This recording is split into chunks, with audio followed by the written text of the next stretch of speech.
법무인 평안의 윤정섭 변호사입니다. 오늘은 모욕죄로 고소당했을 때 대처법 두 번째 시간입니다.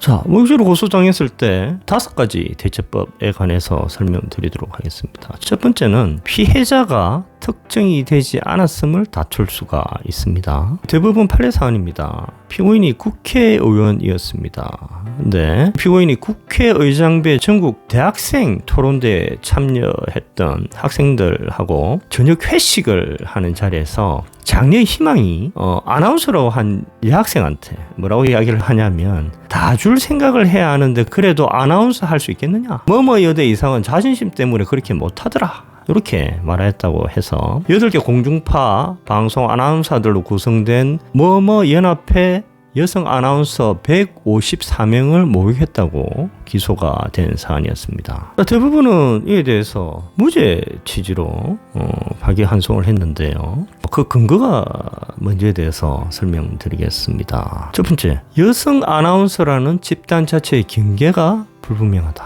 이게 지금 모모 연합회 회원 여성 아나운서 154명이 고소를 해서 이 연합회 회원 여성 아나운서 154명이 모욕을 당했다라고 기소가 된 사안인데 대부분은 아니야 그 외에도 아나운서 되게 많잖아. 그런데 여성 아나운서라는 집단 자체의 경계가 불분명하다라고 모욕죄 무죄 판결의 근거를 들고 있는 겁니다.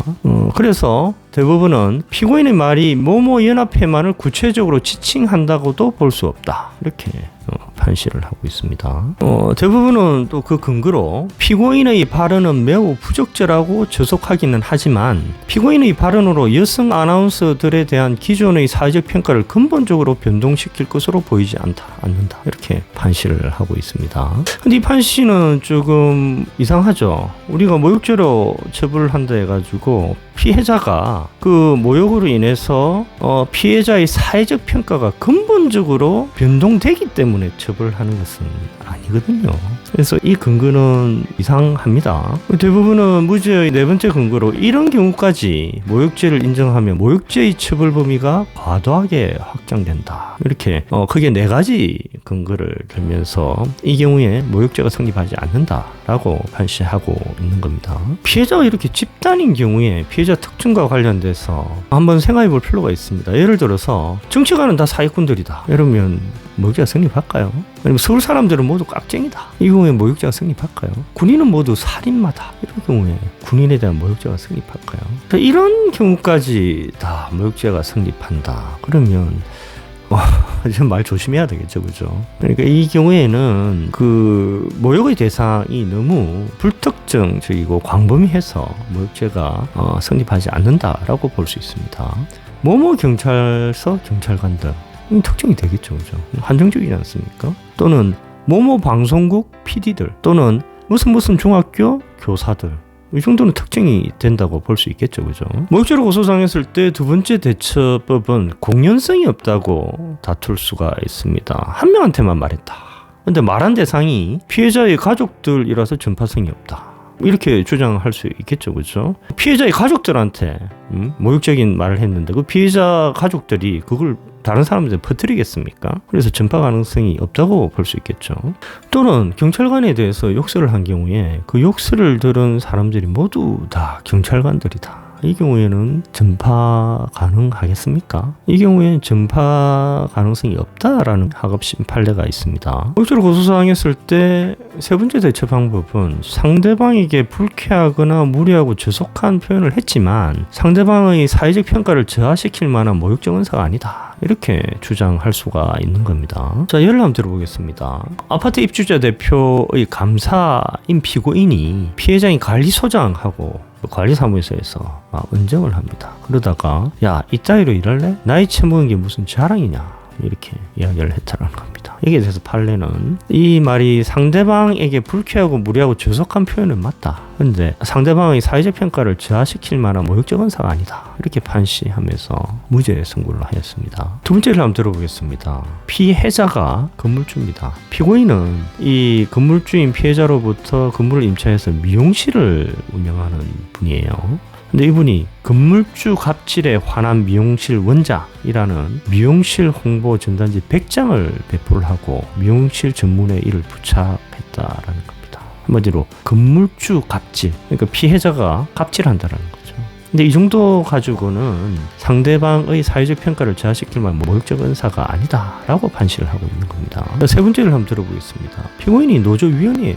근데 노사 협상 중에 15살 많은 피해자인 부사장이 피고인보다 15살 많아요. 근데 그 사람한테 뭐라고 하냐, 야 이름을 물어버린 거야. 야 뭐뭐야, 뭐뭐 여기 있네, 너 이름 뭐뭐 맞지, 너 이름 뭐뭐잖아, 뭐 이렇게 외쳤을 경우 이 정도 가지고는 모욕죄가 성립하지 않는다는 겁니다. 네 번째는 인터넷 뭐뭐 운동본부 카페에 뭐라고 글을 올렸냐면, 피해자 하면 떠오르는 키워드 공황장애 이런 식으로 글을 올렸을 경우에도 모욕적 언사가 아니다라는 것이 판례입니다. 다섯 번째 예를 들어보겠습니다. 피고인이 택시기사하고 시비를 벌이고 있다가 경찰에 신고를 했어요. 근데 경찰관이 출동을 늦게 하는 겁니다. 그러니까 출동한 경찰관한테 아니 씨발 이런 식으로 이야기했을 때 이 경우에도 모욕죄가 성립하지 않는다라는 것이 판례입니다. 모욕죄로 고소당했을 때 네 번째 대처법은 내용이 너무 막연하다라고 다툴 수 있다라는 겁니다. 예를 들어서 부모가 그런 식이니 자식도 그런 거다. 들은 사람 입장에서는 되게 기분이 나쁘겠죠. 막연하지 않습니까? 부모가 그런 식이니 자식도 그런 식이다. 이것은 내용이 너무 막연해서 모욕죄가 성립 안 된다라는 것이 판례의 입장입니다. 우리 대처법 다섯 번째는 사회상규에 위배되지 않는 표현으로서 위법성이 조각된다. 이렇게 다투는 겁니다. 이게 가장 중요한 다투는 방법입니다. 여러분, 사회상규 위배되지 않는 게 뭘까요? 사회상규 위배되지 않는다라는 것이 위법성 조각사유의 가장 대표적인 요건인데요. 사회상규 위배되지 않는다. 이것이 명예훼손죄나 모욕죄에 적용이 되는 것은 표현의 자유와 관계되는 겁니다. 여러분, 한번 생각해 보십시오. 명예훼손죄 같은 경우에는 사실을 적시해도 처벌이 되지 않습니까? 모욕죄, 이거는 모욕죄 성립 여부가 되게 애매해요. 그래서 명예훼손죄 그리고 모욕죄의 처벌 범위를 넓게 설정을 해버리면 표현의 자유가 위축이 돼버리겠죠. 어떤 사람이 자기 의견을 개진할 때 처벌을 받을 수 있다 라고 생각을 해버리면 표현을 잘 못하지 않겠습니까? 처벌받을까봐 겁이 나서 표현을 못한다라는 거죠. 그런데 민주주의 사회에서 표현의 자유는 민주주의가 유지되기 위해서 가장 중요한 기본권 중에 하나거든요. 명예훼손죄 또는 모욕죄의 범위를 너무 광범위하게 설정해 버리면 민주주의의 핵심 근간인 표현의 자유가 흔들려 버릴 수가 있다라는 겁니다. 사회상규 위배되지 않는다라는 것을 뒤집어서 이야기하면 사회가 그 정도 표현은 용납해야 표현의 자유를 위축시키지 않는다라는 것을 의미하는 겁니다. 대부분 여기에 대해서 어떻게 판시하고 있냐면 객관적으로 타당성이 있는 사실을 전제로 자신의 의견을 밝히는 과정에서 부분적으로 모욕적인 표현이 사용된 것에 불과하다. 이렇게 판시하고 있는 겁니다. 의견을 밝히고 있는 겁니다. 그런데 그 의견이 객관적으로 뒷받침되는 그런 의견인데 그 의견을 표현하는 과정에서 부분적으로 모욕적인 표현을 사용한 것에 불과하다. 이런 경우에는 모욕죄에 있어서 위법성이 조각된다. 이렇게 판시를 하고 있는 겁니다. 예를 한번 들어볼까요? 국회의원을 출마하겠다고 하는 피해자에 관해서 인터넷 포털 사이트에 참 국민을 열받게 하는 기업 같은 녀석, 국민을 우습게 보는 게 대통령과 비슷하구나 라고 기재를 했을 경우에 대부분은 사회상규에 위배되지 않아 위법성이 조약된다라는 이유로 무죄 취지로 판시를 했습니다. 두 번째는 국회의원 홈페이지에 내와 기 없이 입만 가지고 토론한다. 이렇게 기재했을 경우에도 위법성이 조학된다 이렇게 판시하고 있는 겁니다. 세 번째 예를 한번 들어볼까요? 골프 클럽 구직 인터넷 사이트에 클럽 담당자 조장, 부장에 대해서 뭐라고 글을 올렸냐면 재수 없으면 벌당 잡힌다. 규칙도 없다. 아주 조심해야 된다. 부장이나 조장 마주치지 않게 피해서 다녀야 된다. 조장들 한심한 인간들이고 불쌍한 인간들이다. 잘못 걸리면 공개청이 된다. 이렇게 기재를 했을 경우에도 모욕죄가 성립 안 된다라는 것이 대법원 판례입니다. 네 번째 예를 한번 보겠습니다. 이 경우에는 왜 기소를 했는지 모르겠어요. 피고인의 딸을 집단 따돌림한 15살 먹은 3명의 학생들, 그러니까 피고인은 엄마예요. 근데 자기 딸이 3명의 학생들로부터 집단 따돌림을 당한 겁니다.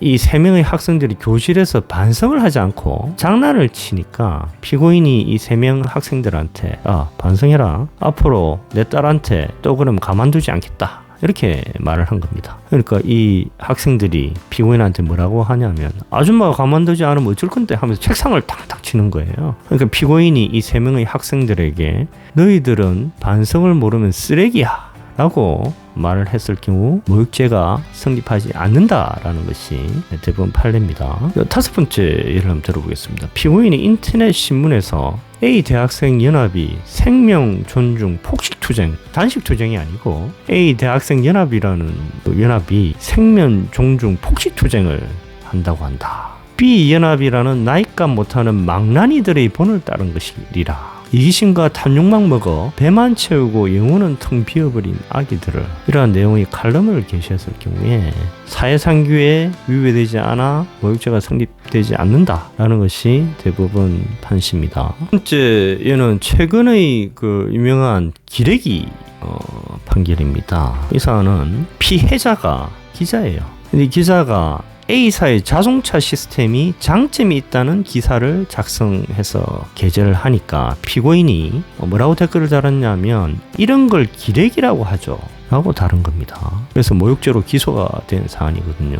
이 사안은 이 기자가 이 글을 쓰기 이전에 모 방송국 프로그램이 A사의 자동차 시스템이 문제가 있다라는 방송을 하니까 이 기자인 피해자가 아니야 A사 자동차 시스템 장점이 커 뭐 이런 식으로 기사를 쓴 겁니다. 근데 이 피해자가 쓴 기사에 댓글이 한 1000개 정도 달렸는데 많은 댓글이 이 기사를 비판하고 있는 겁니다. 그 와중에 피고인이 이런 걸 기레기라고 하죠. 이렇게 댓글을 단 겁니다. 그래서 이 기자가 피고인을 모욕죄로 고소를 했는데 결국 기소가 되었습니다. 그런데 대부분은 이 모욕죄 성립 안 해. 이거 사회상규에 위배되지 않아. 라고 판시를 하면서 무죄 취지로 판결을 내린 겁니다. 즉 객관적으로 타당성 있는 사실을 전제로 자신의 의견을 밝히는 과정에서 부분적으로 모욕적인 표현이 사용된 것에 불과하다 라고 판시를 하면서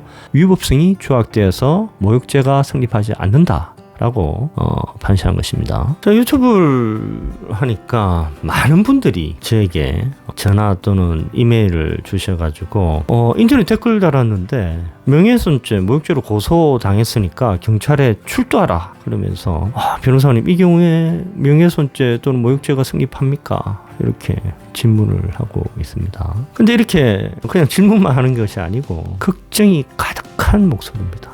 변호사님 어찌해야 됩니까? 큰일 났습니다. 제가 지금 노인인데 아들, 딸한테 말도 못하고 변호사님한테만 이렇게 제가 질문을 합니다. 제가 요새 잠도 못 잡니다. 어떻게 해야 됩니까? 이렇게 댓글 단 거를 극심하게 후회를 하면서 저한테 질문을 합니다. 여러분, 제가 전해 그리고 요번 해에 어떤 경우에 모욕죄가 성립하고 어떤 경우에 모욕죄가 성립하지 않는지 판례를 중심으로 설명을 드렸는데 여러분 아시겠습니까? 어떤 경우에 모욕죄 성립하고 어떤 경우에 모욕죄 성립하지 않죠. 제가 법조사원 한 20년 하고 있는데 어린이들이 질문을 할 때 어떤 경우에 모욕죄가 성립하고 어떤 경우에 모욕죄가 성립하지 않는지 저도 솔직히 잘 모릅니다. 단지 5가지 대처법처럼 자, 이런 식으로 주장을 하면서 대처를 할 수 있겠습니다 라고 추상적으로 설명을 드리는 게 답니다. 이 말은 뭐냐 하면 그러니까 댓글을 달거나 아니면 글을 쓰실 때 경멸적인 표현 또는 타인의 인격을 모독하는 표현을 자제하시는 게 좋다라는 겁니다. 경멸적인 표현 또는 인격을 모독하는 표현이 모욕죄가 될 수도 있거든요. 물론 안 될 수도 있겠죠. 근데 고소는 당할 수 있습니다. 그러면 경찰서에 출두해야 되고, 심지어는 자기가 처벌받으면 안 되는 사회적 지위에 있으신 분은 변호사를 선임해야 되거든요. 그러다가 검사가 판단을 잘못해서 기소를 하면 어떻게 됩니까? 수사 한 1년 받고 그 다음에 재판도 무죄 확정 판결 받기 전에는 2년 이상 받아야 될 수도 있거든요. 자기의 경멸적인 표현 또는 타인의 인격을 모독하는 그 표현 하나 때문에 3년 동안 고성을 해야 된다는 겁니다. 뼈저리게 자기의 표현에 대해서 후회를 하면서 말입니다. 그래서 의견을 개진하는 건 좋습니다. 그런데 경멸적인 표현 또는 타인의 인격을 모독하는 표현은 자제할 필요가 있다 라고 말씀드리고 싶습니다. 자, 오늘 이 정도로 하겠습니다. 감사합니다.